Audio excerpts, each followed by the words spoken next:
அஜ்மால், அடுத்த சம்பவம் என்ன? ஓகே, அடுத்த சம்பவம் வந்துட்டு இது என்னோட நண்பன் அனுபவிச்சது. பங்குவங்களை வந்துட்டு நிறைய ஷோ இதெல்லாம் பண்ணுவாங்க. ஸோ வந்துட்டு இவன் வந்துட்டு அசாசி முடிச்சிருக்கான். இப்ப அசாசி முடிக்கிற நேரத்துல வந்துட்டு கண்டிப்பா வந்துட்டு இவங்களுக்கு ஃபைனல் ஷோ ஒண்ணு இருக்கும். ஃபைனல் ஷோ ஒண்ணு நடக்கும் போது முத நாள் ஷோ நல்லபடியா முடிச்சிட்டாங்க. முத நாள் ஷோ முடிச்சுட்டு அதோட வந்துட்டு அவங்க பேட்ச்ல வந்துட்டு ஒரு ஆள் இருந்திருக்காங்க. அவங்க பேரு வாணி. வாணி வந்துட்டு அந்த நேரத்துல வந்துட்டு இந்த பங்குக்கு பின்னாடி போய் நின்று இருக்காங்க. அதோட வந்துட்டு அவங்க ஃப்ரெண்ட் வந்துட்டு ஆரேல் ஒருத்தர், அவரும் வந்துட்டு போய் பின்னாடி நின்று இருக்காரு. போய் பின்னாடி போய் நிக்கும் போது என்ன ஆச்சுன்னா வந்துட்டு பங்குக்கு பக்கத்திலேயே வந்துட்டு ஒரு ரெனோவேஷன் நடந்துகிட்டு இருந்திருக்கு. லேடிஸ் ஹாஸ்டலுக்கான ரெனோவேஷன் நடந்துகிட்டு இருக்கு.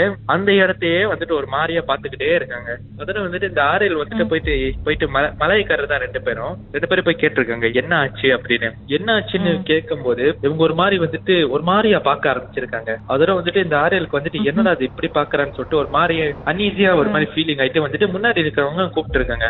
அப்ப வந்துட்டு இவன் வந்துட்டு கத்த ஆரம்பிச்சுட்டாங்க. வாணி வந்துட்டு கத்த ஆரம்பிச்சுட்டாங்க. கத்திட்டு கடைசியில வந்துட்டு என் ஃப்ரெண்டு வந்துட்டு கொஞ்சம் தைரியமானது. ஏன்னா வந்துட்டு அவன் வந்துட்டு இந்த பேய் ஓட்டுறதெல்லாம் எப்படி வந்துட்டு கொஞ்சம் படிச்சிருக்கான். அவன் வந்துட்டு போய் தலையில கைய வச்சு வந்துட்டு படிச்சிருக்கான். அந்த நேரத்துல வந்துட்டு அந்த விஷயத்தை எடுத்து வந்துட்டு ஒரு இடத்துல சம்பா பண்ணிட்டான். அது ஒரு மாதிரி அது என்னன்னு சரியா அவனுக்கே தெரியல. ஆனா வந்துட்டு அந்த விஷயத்தை எடுத்து சம்பா பண்ணிட்டான். அது ஏன்னா மோஸ்ட்லி வந்துட்டு இஸ்லாத்துல புரூபாட் பண்ணும்போது அதை வந்துட்டு எடுத்து வந்துட்டு வெளியே சம்பா பண்ணுவாங்க. அந்த மாதிரி சம்பா பண்ணிட்டு கடைசியில வந்துட்டு அந்த வாணி வெளியே கூட்டிட்டு வந்திருக்காங்க.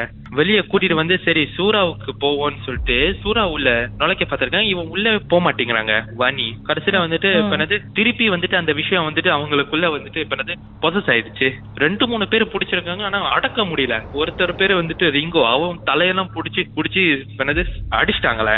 தலையெல்லாம் புடிச்சு அடிச்சுட்டாங்க. பின்ன வந்துட்டு ஒரு மாதிரி பயங்கரமான ஃபோர்ஸா இருந்திருக்கு. அதோட திருப்பி ஷாஃபிக் தான் வந்துட்டு ஒரு மாதிரி ஆயாட்டெல்லாம் படிச்சு அதோட வந்துட்டு எடுத்து திருப்பி வந்துட்டு அந்த ஃபேக்கல்டி அனிமேஷன் கிட்ட அதுகிட்ட வந்துட்டு போயிட்டு சம்பா பண்ணிட்டாங்க. திருப்பி எடுத்து சம்பா பண்ணி அதோட வந்துட்டு சூறாவுல கூட்டிட்டு போயிட்டாங்க. ஏன்னா அந்த நேரத்துல வந்துட்டு ஷோ இருக்கிறதுனால வந்துட்டு எல்லாம் வந்துட்டு சக்கரை வந்துட்டு சூறாவுல போயிட்டாங்க. அதோட வந்துட்டு டோலாம் படிச்சு கடைசியில வந்துட்டு அவங்களுக்கு தண்ணி குடிக்க கொடுத்தாங்க. குடிச்ச பிறகு அவங்க ஓகே ஆயிட்டாங்க. வாணி வந்துட்டு அந்த நேரத்துல வந்துட்டு பீரியட். சோ அந்த மாதிரி நேரத்துல வந்துட்டு வந்து ஏறும் மேல. சோ அதனாலதான் வந்துட்டு வாணிக்கு அந்த மாதிரி ஆயிடுச்சு. ஆனா கடைசியில அவங்கள வந்து பொசஸ் பண்ணிட்டு என்னதான் அவங்கள வந்து பொசஸ் பண்ணுச்சு. அவங்கள என்ன வந்து பொசஸ் பண்ணிச்சா நண்பன்ட்ட கேட்டு சொல்லவா? பக்கத்துல தான் இருக்கா, கேளுங்க ஷாஃபிக் கிட்ட. ஆனா மலைக்காரர் பரவாயில்லையா? பாட்டுக்கு பிறகு மேலும் பேசலாம்.